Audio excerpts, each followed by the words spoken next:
தேவி என்ன பண்ற? தொடச்சிட்டு இருக்கிறேன். ஹாய்ங்க, எல்லாருக்கும் வணக்கம்.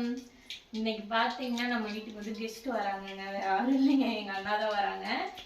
மேரிட் ஆகி ஃபர்ஸ்ட் டைம் இங்கே வந்து ஹஸ்பண்ட் அண்ட் ஒய்ஃப் 2 பேர் வராங்க. அண்ணாவோட ஒய்ஃப் எனக்கு வந்து அண்ணி ஆகுது. பட் எங்கள் ஏஜில் கொஞ்சம் என்னோட கொஞ்சம் சின்ன பொண்ணுங்கிறதுனால நான் நேம் சொல்லி தான் கூப்பிடுவேன். அவங்க வந்து கன்சீவாக இருக்காங்க, அதனால வளகாப்புக்கு இன்வைட் பண்ணலாம் அப்படின்னு சொல்லிட்டு வராங்க. அவங்களுக்காக இன்னைக்கு நான் என்னென்ன சமைச்சிருக்கேன் அப்படின்னு சொல்லிட்டு பார்க்கலாம் வாங்க. என்ன சமைச்சுன்னு பார்க்கலாங்களா வாங்க. சாதம் வந்து பார்த்திங்கன்னா ஒயிட் ரைஸ் வந்து வச்சுட்டேங்க, இப்போ தான் வச்சுருக்கேன். ஆவி கொஞ்சம் போயிட்டுருக்கு.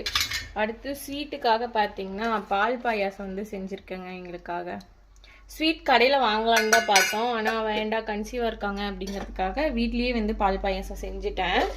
இது வந்து பார்த்திங்கன்னா சிக்கன் கிரேவி தாங்க இன்றைக்கி செஞ்சுருந்தேன். செட்டிநாடு சிக்கன் கிரேவிமாங்க இல்லைங்களா, அந்த மாதிரி மசாலா அரைச்சி போட்டு தான் செஞ்சது. வீட்டில் தான் மசாலா அரைச்சி செஞ்சேன், அவங்களுக்காக தான் செஞ்சேன். ரெண்டாவது கடையில் எந்த மசாலாவும் நான் வாங்கலை. இது வந்து பார்த்திங்கன்னா சிக்கன் பள்ளிப்பாளையம் செஞ்சுருந்தேன். அடுத்து பார்த்திங்கன்னா சிக்கன் 65ங்க. இதுவுமே வந்து பார்த்திங்கன்னா வீட்டில் செஞ்ச மசாலா வச்சு தான் பண்ணினது. அடுத்து ரசம். இது தாங்க இன்றைக்கி நான் சமைச்சிருக்கேன். நீங்கள் இன்றைக்கி உங்கள் வீட்டில் என்ன சமைச்சிங்கன்னு சொல்லிட்டு மறக்காமல் கமெண்ட் பாக்ஸில் கமெண்ட் பண்ணுங்கள். எங்கள் வீடியோ பிடிச்சது அப்படின்னா மறக்காமல் சப்ஸ்கிரைப் பண்ணுங்கள். ஓகே பாய்ங்க, நெக்ஸ்ட் வீடியோவில் பார்க்கலாம்.